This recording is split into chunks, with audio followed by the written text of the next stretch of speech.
Saudara sekalian, kita bersyukur pada Tuhan. Ini suatu pengharapan yang baru, yang indah sekali, yang Tuhan janjikan bagi kita. Dan di sini, saudara sekalian, kita membahas tentang orang Nazaret itu, Nasir. Pada suatu hari di mana Filipus memperkenalkan Yesus kepada Nataniel, dia berkata, aku sudah mengetahui siapakah yang dinubuatkan oleh para nabi itu, yaitu Yesus orang Nazaret. Lalu jawabnya Nataniel, yaitu, mungkinkah sesuatu yang baik datang dari Nazaret? Dan Nazaret itu suatu kota suatu dusun yang paling kecil, tidak mungkin menghasilkan nabi, tidak mungkin menghasilkan sesuatu yang baik. Saudara sekalian, mempunyai konotasinya negatif sekali. Lalu Yesus pun menjalankan pelayanan yang sangat rendah hati sekali. Dia mengatakan, serigala mempunyai liang dan burung mempunyai sarang, tapi anak manusia tidak mempunyai tempat untuk meletakkan kepalanya. Saudara sekalian, ini pelayanan Yesus yang hina dalam Adventus yang pertama. Bahkan dia disebut orang miskin. Sebagai tambahan saya akan mengatakan ada dua kata Yunani. Yang pertama adalah petokoi, yang kedua adalah oklas. Petokoi itu sering diterjemahkan sebagai orang miskin, orang yang terlantar, orang yang sakit, orang yang pemabuk, pemungut cukai, orang yang berdosa, itu disebut petokoi, orang miskin. Lalu yang kedua adalah oklos, yaitu disebut orang banyak, ya, orang banyak. Tapi dalam konotasi bahwa mereka terlantar, tidak mempunyai pemimpin. Sudah ingat pada suatu hari Yesus dia melihat orang banyak, multitude. Lalu Alkitab mengatakan Yesus jatuh belas kasihan, mengatakan mereka bagaikan domba yang tercerai-berai tanpa gembala. Inilah, dan Yesus mempunyai suatu hati yang belas kasihan kepada orang-orang yang terlantar. Tetapi sebaliknya pada waktu itu banyak orang-orang Farisi, orang-orang ahli Taurat, orang-orang yang melayani di Bait Allah, yang disebut orang beragama, berpendidikan, mempunyai kedudukan yang baik di masyarakat. Justru mereka yang menolak Yesus. Mengapa mereka menolak Yesus? Sebab Yesus dianggap bertemanan dengan orang-orang miskin ini, dengan orang berdosa itu. Saudara sekalian, sebaliknya Yesus itu bukan lahir sebagai orang miskin, tapi dia menjadikan dirinya miskin demi menyelamatkan umatnya. Saudara bayangkan, siapa yang dapat menyelamatkan orang banyak itu? Bukan Yesus orang Yerusalem, tapi Yesus orang Nazaret. Ini memang tugasnya dia yang pertama. Tatkala dia menyatakan diri, kedatangannya Adventus yang pertama itu sebagai orang yang hina. Tapi Yesus itu bukan orang yang hina. Alkitab di sini Yesus mengatakan, bukan orang sehat yang memerlukan tabib, tapi orang sakit. Aku datang bukan untuk memanggil orang benar, tapi orang berdosa supaya mereka bertobat. Ayat pembacaan tadi kita sudah jelas sekali. Yesus ingin menyelamatkan seluruh umat manusia. Dan ini, tapi setelah Yesus menyelesaikan tugasnya sebagai Mesias, dia mati di atas kayu salib, dia itu taat. Kemudian kita mengatakan demikian. Itulah sebabnya Allah meninggikan dia dan mengaruniakan kepadanya nama di atas segala nama, supaya nama Yesus, dalam nama Yesus bertekuk lutut segala yang ada di langit dan yang ada di bumi dan yang ada di bawah bumi, dan segala lidah mengakui Yesus Kristus adalah Tuhan. Saudara sekalian, kita jelas sekali. Nah, inilah dari kita melihat Adventus yang pertama itu Yesus sebagai Sang Juru Selamat. Setelah dia menyelesaikan tugasnya, kemudian disusul dengan Adventus yang kedua, dia sebagai Raja Damai. Dia ingin menyelamatkan seluruh umat manusia. Di sini dikatakan segala lutut akan bertekuk dan segala lidah akan mengakui bahwa dia itu Raja. Lalu dalam pembacaan kita tadi, bagaimanakah keadaan tatkala Raja Damai itu datang yang kedua kalinya? Jadi ini Adventus yang kedua, ya, panjang sekali. Ya. Di sana katakan serigala akan tinggal bersama dengan domba. Nah, sekarang impossible, tidak mungkin serigala tinggal bersama dengan domba, akan dimakan. Dikatakan macan tutul berbaring di samping kambing, tidak mungkin. Tapi kalau Sang Raja Damai itu datang, hal ini dimungkinkan. Anak lembu dan anak singa akan makan rumput bersama-sama, dan seorang anak kecil akan menggiringnya. Lembu dan beruang akan bersama-sama makan rumput dan anaknya akan sama-sama berbaring, sedang singa akan makan jerami seperti lembu dan lain-lainnya. Ini dikatakan dunia di mana Raja Damai itu berkuasa. Saudara mungkin pernah melihat gambaran ini. Oh, indah sekali. Ini bukan gambaran dari saksi Yehova. Ini gambaran yang sungguh-sungguh akan terjadi tatkala Adventus yang kedua. Di dalam Millennium Kingdom itu kita akan melihat hal ini terjadi. Di sini kita mengetahui bahwa Tuhan itu maha kuasa.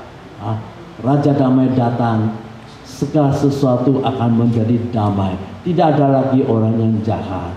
Kalau pada hari ini kita parkir mobil harus kita kunci saja tidak cukup, harus kita pasang alarm gitu ya.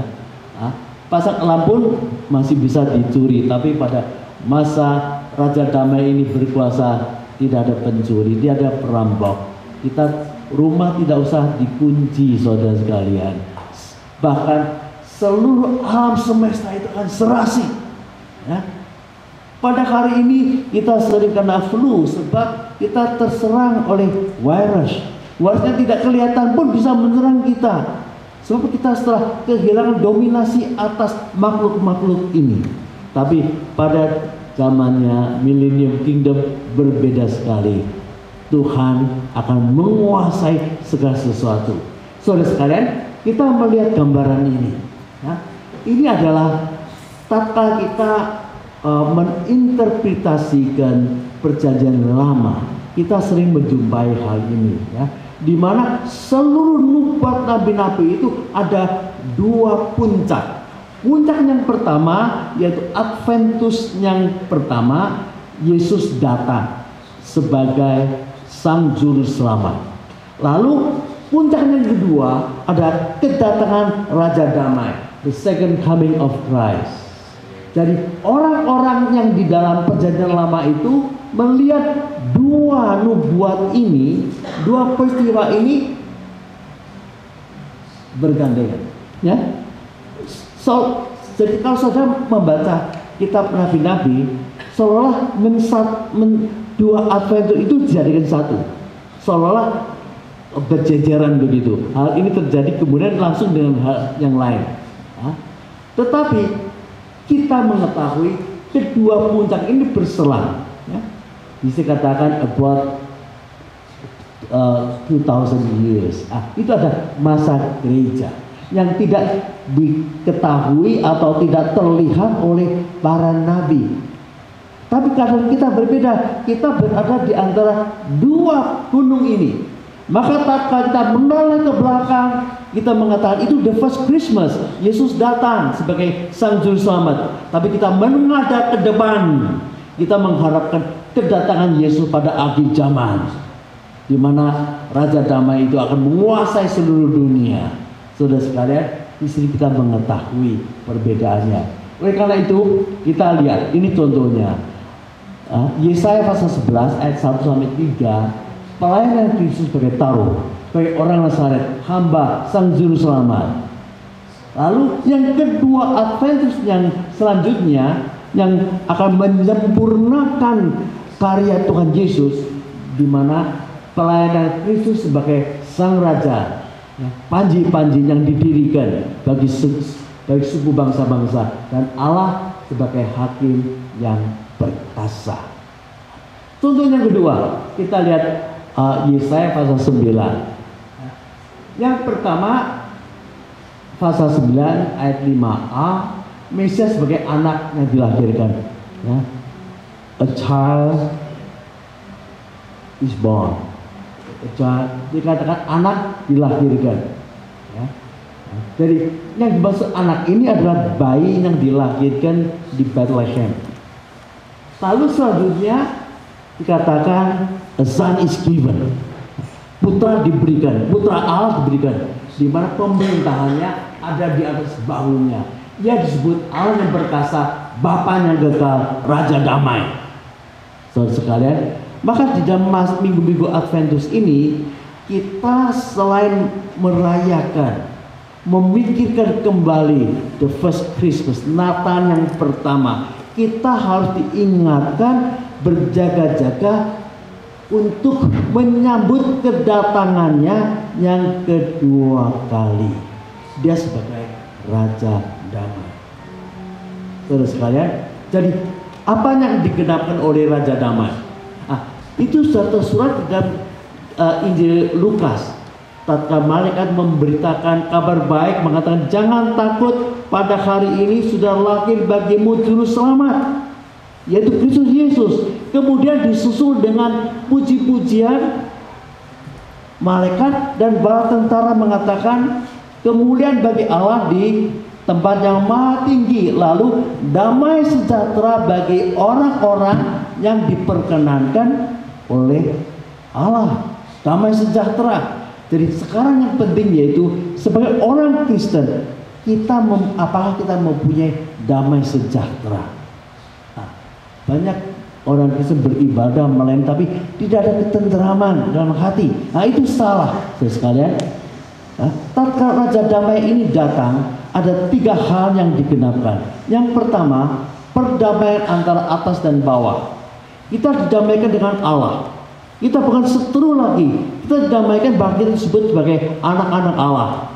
Yang pertama, didamaikan dengan Allah. Kemudian konsekuensinya, kita didamaikan dengan orang lain. Dan yang ketiga, kita didamaikan dengan diri kita sendiri. Dan sekarang 3, damai dengan Allah, damai dengan orang lain, damai dengan diri kita sendiri. Oleh karena itu, orang Kristen harus membawa damai. Kemana saja kita pergi, mungkin kita tidak sanggup menyelesaikan segala permasalahan dalam masyarakat ini, sebab penderitaan, masalah, kesulitan itu terlalu besar. Tetapi kedatangan orang Kristen harus membawakan apa?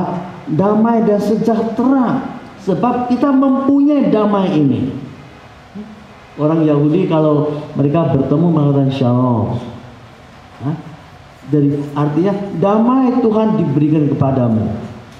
Oleh karena itu saudara sekalian, berapa kali kita memperingati hari Natal? Adakah kita menerima Raja Damai itu dalam hati kita?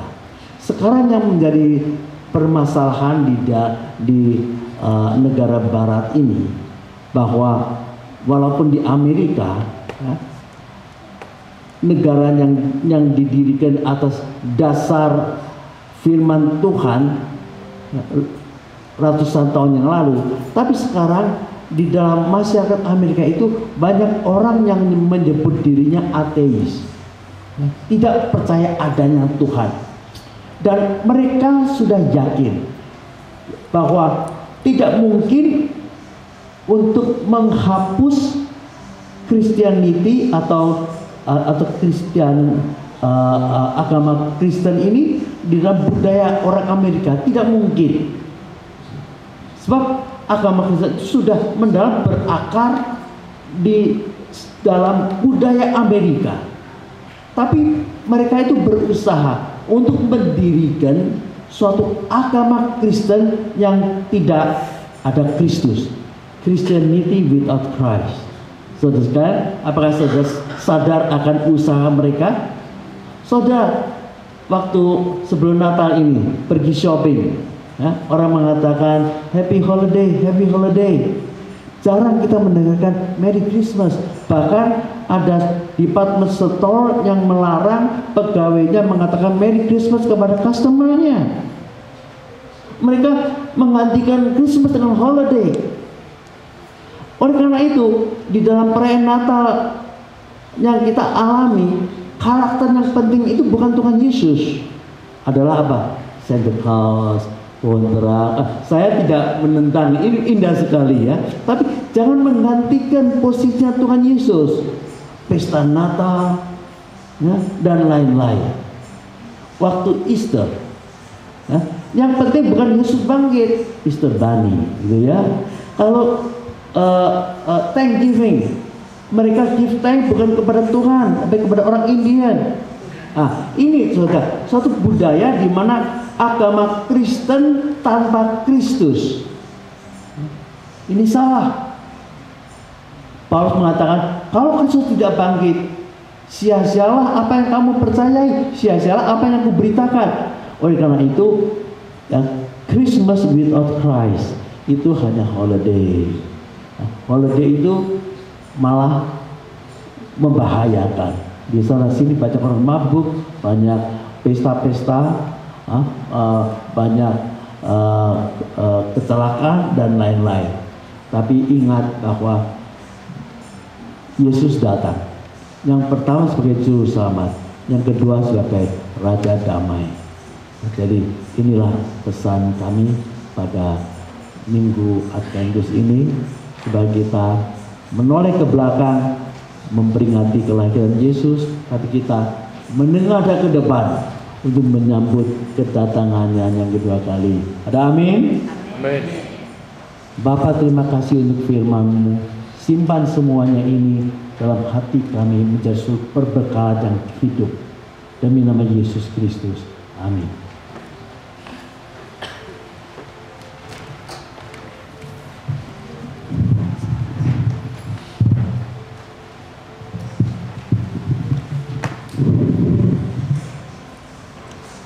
Terima kasih atas khotbahnya Bapak David. Sekarang kita akan tiba pada special song by the youth.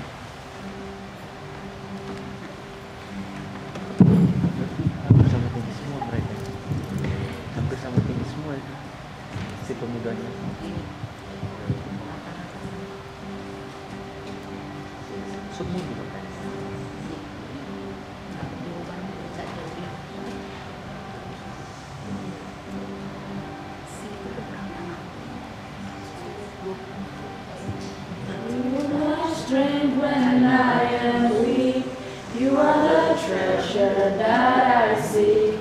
You are my all in all. Seeking you as a precious jewel, Lord, to give up I'd be a fool.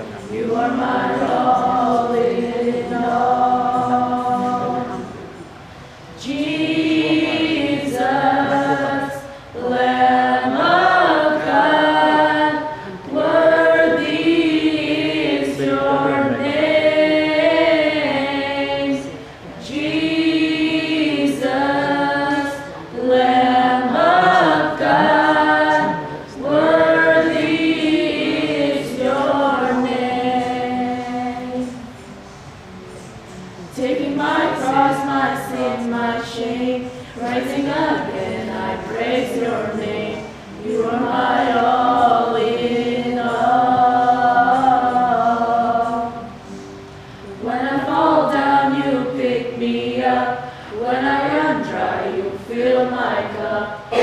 are my